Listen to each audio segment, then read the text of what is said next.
sharing boleh Silakan. So, yang tiga tadi lah, ada tiga benda saya nak share. Pertama pasal yang pembanduan akhir dia panggil.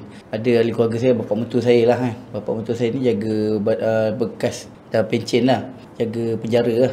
So, Bukan yang letak tali gantung. ada juga pengalaman dia di training kat untuk benda-benda sini. So dia beritahu, dia cerita mengapa bukan saya tak tahu, saya baru tahu pasal dia orang ni tak tahu tarikh bila dia orang meninggal. Okey, ni saya terkejut lah, first time saya dengar dan saya tak pernah tanya bapa mentua saya. Yang saya cerita ni pasal Amerika. Malaysia saya tak tahu. Malaysia tak tahu kan? Okey. Saya tak tahu dia orang diberikan tarikh ke tidak. Tapi Saya kalau pun- dekat saya pun Amerika, tak tahu benda tu. certain states dia memang tak diberitahu. Ada sampai 10 tahun, 15 tahun dekat meninggal kan. Silakan. Tapi pengalaman daripada bapa mentua saya, dia jaga, dia cakap banduan ni bila dia tahu tarikh mati dia memang baik. Dia memang perangai dia baik, soleh. Pasal kita sifat manusia tu, dia, bapa mentua saya belajar dari sisi dia sebagai seorang warder. So dia cakap dia nampak memang baik lah, memang baik apa semua. Tapi bila terlepas dapat pengampunan diraja tu, ush, dia balik tinggal habis semua dia buat tu. Lepas tu kat situ saya nampak, bagi saya memang pandang tinggi pada bapa mentua saya lah, sebab dia memang bagi saya orang soleh lah. Bagi saya, sebab saya tengok dia memang baik lah. Tapi mungkin daripada sisi-sisi je ni dia belajar tengok manusia tu macam mana. Jadi dengan dia, beza dia dengan saya ni, saya tahulah diri saya jahil macam mana kan, tapi dia tak ada lengah-lengah lah, insya-Allah kan. Dari segitu saya nampak satu pengajaran buat kita ni, manusia bila diberi peluang, memang kita kadang-kadang yang mana gagal mengawal nafsu tu memang terkandas kan. Sebab tu penting diingatkan selalu lah. Ni itu yang pertama. Yang keduanya pasal berkaitan dengan ada seorang hamba Allah saya kenal lah, yang rapat dengan saya, terlibat dalam kemalangan jalan raya lah kan. Orang tu adalah bapa kepada family tu lah, yang meninggal lah depan mata dia kan.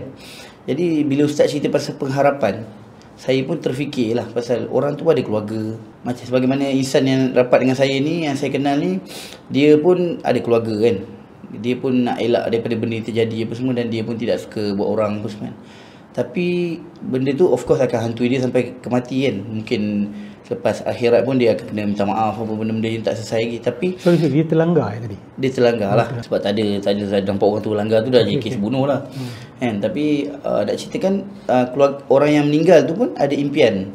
Bila dapat tahu orang tu pun nak bina rumah, baru nak siapkan rumah ni dah kumpul-kumpul duit ni, kerja guard kan. So bila meninggal itu hancur, yang dapat rasanya anak dan isteri dia tanpa seorang ayah. Jadi membuatkan saya sentiasa terfikir dengan nikmat apa yang saya dapat ni, walaupun saya pun terkandas juga macam orang lain kan. Bila kita tengok orang lain yang ada masa lah kan, macam kita ada masa kan dengan anak kita, isteri kita. Kecuali pendakwah macam ustaz je lah tahu kan. Macam mana saya tak merasa jadi seorang pendakwah, macam mana masa tu, pembahagian masa tu saya tak rasa. Saya hanya boleh imagine je. Cuma saya nak cerita, macam saya selalu fikir, wish, orang lain ada anak pun, dia pun harap anak dia dapat tengok membesar, tapi dia tak dapat kan. Dia pun macam kita lah bernafas. Macam saya dulu waktu saya sekolah menengah, saya selalu imagine dalam hati saya, macam mana orang yang buat Malaysia punya perarakan tu, yang angkat bendera apa semua, dah dibentuk human tu kan, jadi macam bentuk bendera di atas langit kita tengok kan. So satu hari tu Allah takdirkan sekolah saya terpilih, saya pula jadi orang tu. Oh macam ni rasanya. Macam itulah saya anggap kepada kematian ni. Kita punya pengharapan dengan ni kan. Saya pun kita pun tak pernah imagine kita akan jadi orang yang accident tu ke kan. Kita selalu ingat kita terselamat kan. Betul. Tapi untuk orang macam dia, adakah dia akan fikir dia pun mungkin berangan macam kita ke kan. Tapi Allah pilih dia waktu dia sakat tu. Itu yang saya nampak sebenarnya betul lah, yang berlengah-lengah lah. Kat situ antara yang mengingatkan saya.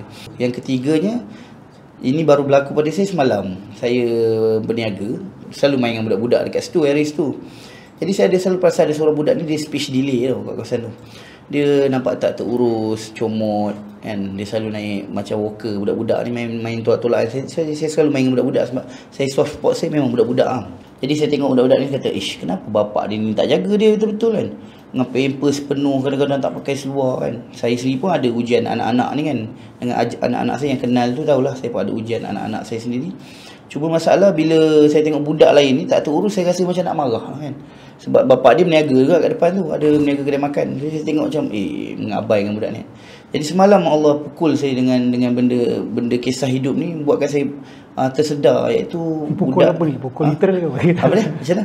Pukul apa, majazi pukul kan? Majazi lah. Maknanya tersedar saya. Sebab apa? Saya baru anak saya boleh jatuh dari tempat tinggi, kepala dia berlubang. So saya memang sangat sedih lah. Saya kata kenapalah dalam keadaan ekonomi merosot ni lagi buat macam ni kan. Saya petikaikan lah, soalnya kita manusia, kita ada masa lemah kita kan. So saya petikaikan kenapalah anak aku diuji sini, nak kerja lagi, nak ni kan. So bila jadi esoknya ke harinya tu, jumpa budak yang speech delay ni, Saya tanya kepada adik-beradik dia, ini nama awak apa? Ni nak beritahu nama dia sekian. Aiman, adik nombor 2 dia, adik pertama dia. Yang nombor 2 dia cakap, ini bukan adik saya, dia kata. Ini sepupu saya, dia kata. Mak dia meninggal, dia cakap. Maknanya budak ni anak yatim. Anak yatim yang dibela oleh pakcik dia. Patut, no wonder budak ni tak terurus. Jadi saya bila tengok ni, ya Allah, saya rasa macam tersedar gila-gila lah. Saya kaitkan dengan cerita baru berlaku pada saya ni, yang kita tidak bersyukur lah. Anak kita baru diuji sikit, kita dah letih lah, lelah kan rasa kan. Tapi budak ni dia kehilangan mak dia. Dia akan cakap satu hari nanti dia besar, aku membesar dengan tiada mak. Saya rasa beratnya ujian budak ni. Saya tu teringat kat Nabi Muhammad lah sallallahu alaihi wasallam, macam mana Nabi sangat suka pada anak yatim kan. Macam mana kita, Nabi pun sendiri adalah anak yatim piatu kan. So, benda-benda macam ni saya berfikir tentang pengharapan tu yang Ustaz cakap tu, angan-angan kita, pengharapan yang mana kita melengah-lengahkan ini semua benda ni semua kan. Ianya adalah satu realiti pada setiap setengah orang. Kita mungkin yang terselamat lagi kita tak rasa. Maknanya benda ni real lah. Benda ni adalah real lah benda ni. Apa lagi yang lebih real daripada kematian?